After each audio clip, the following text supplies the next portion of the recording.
C.E.O, Jootrh. Today we're also celebrating, the great achievements we have had at Jaramogi, being a specialized center to treat special conditions, and indeed that is the reason why we are building on our human capacity.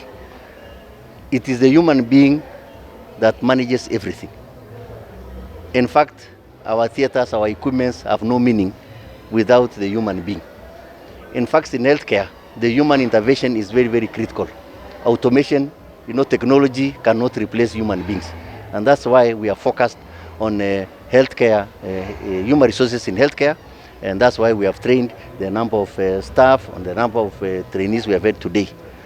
We have also decided, in fact, because of the new government policy, SHA in particular, that we are going to become specialists in management of all conditions in this region. And in that process, that's why we are now focusing on issues of surgical operations. In fact, if anything, we are now focusing on making sure that we have more theaters so that we have more space, to conduct some of those surgeries.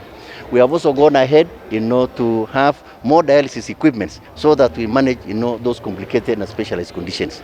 We have also gone ahead to open more spaces for those who require health services in this region, and that's why we are with the Prime Care Center, that's a 40-bed hospital. We are also going to open Victoria Hospital in the next year, also to be additional space for those who require healthcare services in this region. And therefore, we want to continuously celebrate the great things that our staff do, the great trainings they go through.